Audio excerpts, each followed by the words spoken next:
الحمد لله نحمده ونستعينه ونستغفره ونعوذ بالله من شرور أنفسنا ومن سيئات أعمالنا من يهده الله فلا مضل له ومن يضلل فلا هادي له وأشهد أن لا إله إلا الله وحده لا شريك له وأشهد أن محمدا عبده ورسوله.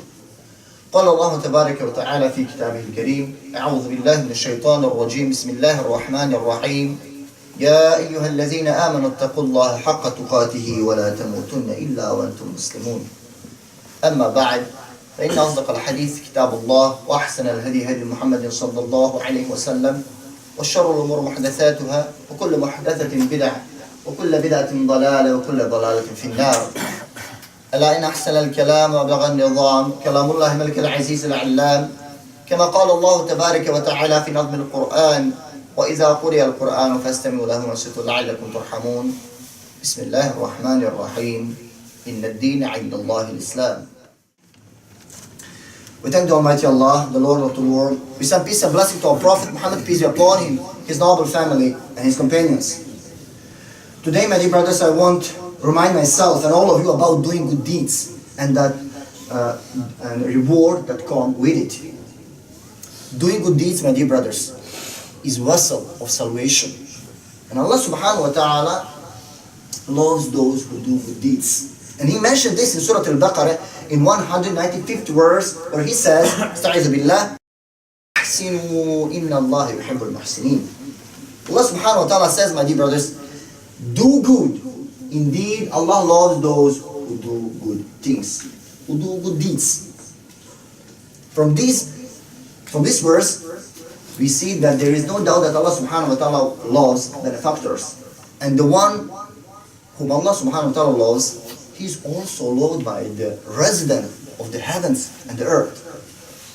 And in a hadith recorded by Imam in his tafsir, states that Prophet Muhammad, peace upon him, says, the best people are ones that are the most useful, the most helping to others. So my dear brothers, the best among us here today are those who are the most useful, the most kind to others. That's why the first generations of Muslims, the companions of our Prophet Muhammad, peace upon him, always try to be of service to others, because they knew, my dear brothers, the reward for the one who helps others. Stated in a hadith recorded by Imam Tabarani in his Mu'jam, narrated by Abdullah ibn Abbas, that Muhammad, peace upon him, said, to a man who goes to help another Muslim, a brother Muslim, that is better for him than spending 10 years in itikaf, than spending 10 years in ibadah in the mosque. And whoever is in itikaf one day, wanting with that the pleasure of Allah's pleasure, Allah subhanahu wa ta'ala will place distance, will place between hellfire and him 3 wallis, and each wali is greater than distance between east and west. So imagine that, my dear brothers. By helping another Muslim, you can gain, you can achieve 10 years spent worship in the mosque. 10 years. And only one day in itikaf will distance hell from man hellfire. A great tabi'i, Hassan al-Basri, may Allah have mercy on him, said, to help another Muslim in need is dearer to me than 1,000 rakats. And to fulfill his need is dearer to me than spend 2 months in itikaf. And encouraging in doing good, Allah subhanahu wa ta'ala says in Surah Al-Rahman, in the 16th verse, where He says, "Astaeezu billah, هل هل جزاء الإحسان إلا الإحسان. Could be reward for good deed, anything else than good. And Ibn Qayyim rahimahullah, the great Islamic scholar, may Allah mercy on him, said, a charity and good deed in general has miracles, power and influence on removing bad that could happen to you, even if that good deed was done by sinner.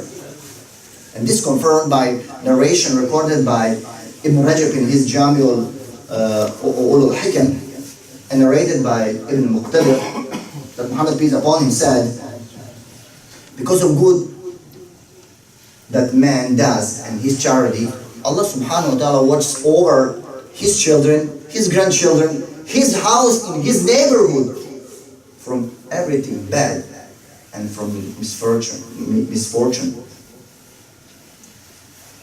So my dear brothers, if you want good to yourself and your family, be good to others. That's why the first generations of Muslims, my dear brothers, the companions of our Prophet Muhammad peace upon him, were competing with each other who would do more good.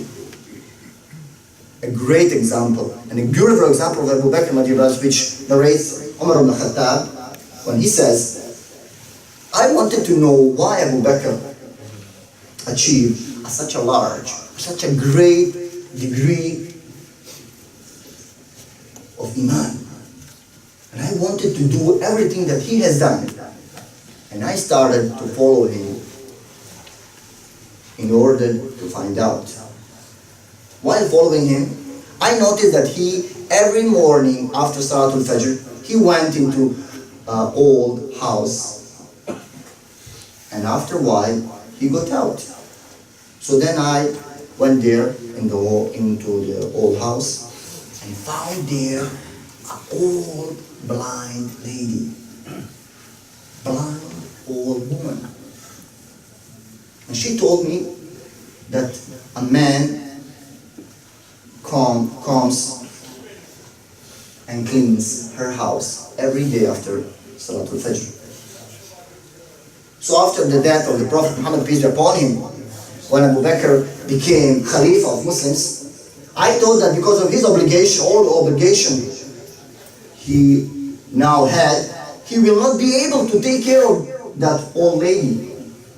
So I was glad of that fact, and I would get the opportunity, because I get the opportunity to do it. So next morning, I went after Salatul Fajr into that old house.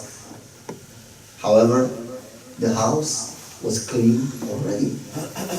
So I asked that old lady about it, and she told me that a man who regularly came after Salatul Fajr now comes before Salatul Fajr. This is first generation of Muslims, the companions of our Prophet.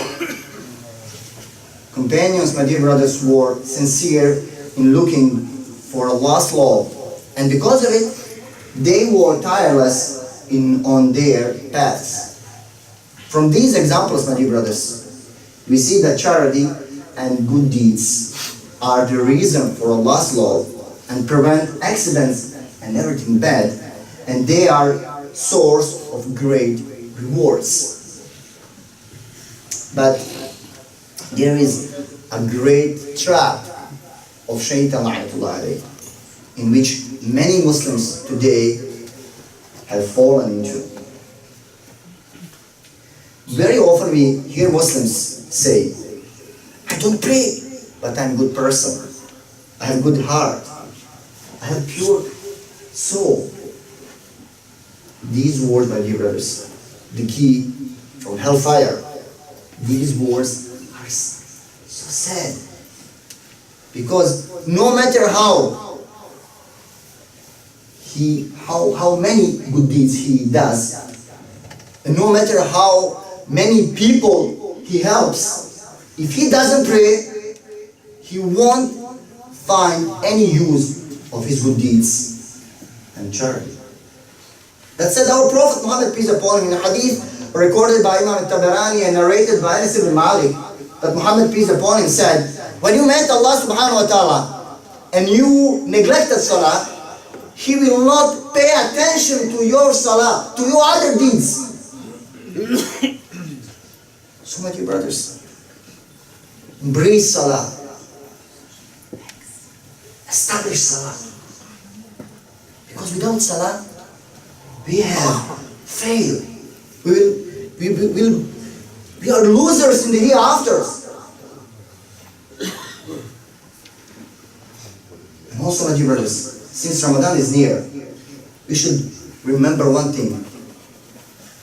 And remember well, fasting without salah will not be accepted. Fasting without salah will not be accepted. So my dear brothers, don't lose your efforts, your good deeds, your fasting, your zakah, your charity, your faith, because you don't pray salah. Ask Allah to forgive us our sins, and guide us to the right path, and make us of those who establish their prayers. Amen. Alhamdulillah, alhamdulillah, alhamdulillah, الذي قال في كتابه الكريم إن الله وملائكته يصلون على النبي والذين آمنوا صلوا عليه وسلموا تسليما اللهم صل على محمد وعلى محمد كما صليت على إبراهيم وعلى آل إبراهيم إنك حميد مجيد.